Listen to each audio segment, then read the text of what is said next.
আজকে আপনাদের সাথে আমার জীবনের ইম্পর্টেন্ট একটা জিনিস শেয়ার করব।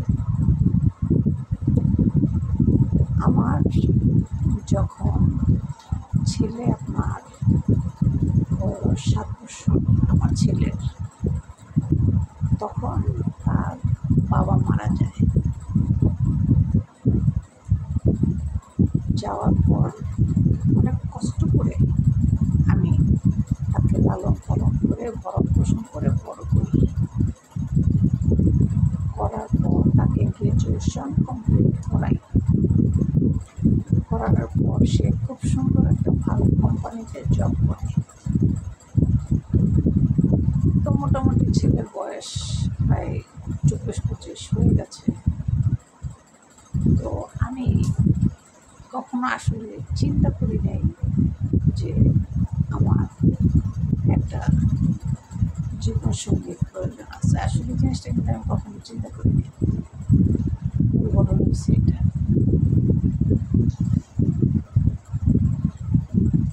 কারণ আমি যদি এই জিনিসটা চিন্তা করতাম, তাহলে আজকে আমার এই জিনিসগুলো ফেস করতে হতো না, যেটা আমি এখন ফেস করতেছি। তো সবসময় চিন্তা করছি যে ছেলেকে মানুষ করতে হবে, ছেলেকে উচ্চ শিক্ষায় শিক্ষিত করতে হবে, সবসময় মানে মাথায় এই জিনিসটাই কাজ করত। কিন্তু কখনো এটা চিন্তা করতাম না যে আমার নিজেরও একটা ভবিষ্যৎ আছে। কখনো এটা চিন্তা করি নেই যে ছেলে বিয়ে করে তো বড় হয়ে যাবে, এই কথা আমি কখনো চিন্তা করি নেই। তো এখন ছেলে বড় হয়েছে, বিয়ে দিছি, ছেলের সংসার হয়েছে, ঘর হয়েছে। এখন ছেলের কাছে হয়ে গেছে আমি অনেক বড় বোঝা, ছেলের বউর কাছে আমি বোঝা। কিন্তু আমি তো কখনো নিজের চিন্তা করিনি।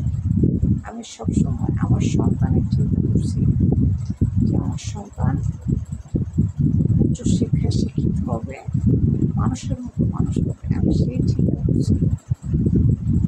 কিন্তু আজকে আমার সন্তানের কাছে আমি বেশি হয়ে গেছি।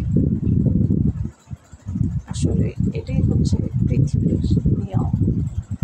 আপনার কারোর জন্য উপকার করবেন, সেটা আপনি উপকার করেছেন, এটা সত্য, কিন্তু প্রতিদানে আপনি পাবেন হচ্ছে চির।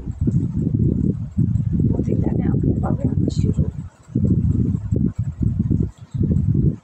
কারণ আপনি যে ত্যাগ স্বীকার করে ছেলে মেয়েকে মানুষ করবেন, তারা সেই ত্যাগের মূল্য বা মূল্যায়ন তারা কখনোই করবে না। এটাই হচ্ছে সবচেয়ে বড় বাস্তব কথা। আসলে আমরা এটা অনেকে বুঝতে চাই না, জানতে চাই না। এখানেই আমরা সবচেয়ে বড় ভুল করি। বুঝতে পারছেন? নিজের জন্য কিছু রাখতে হবে, নিজের জন্য কিছু পুঁজি রাখতে হয়, যেন বয়সকালে বসে বসে আরামায়েশে খেতে পারি। নিজের জন্য কিছু রাখতে হবে।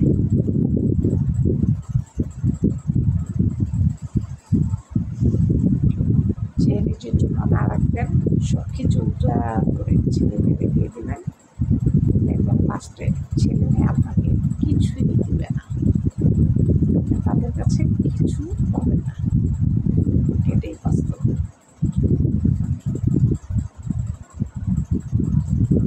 বাস্তব জিনিসটা আসলে আমাদের মানতে অনেক কষ্ট হয়, এটাই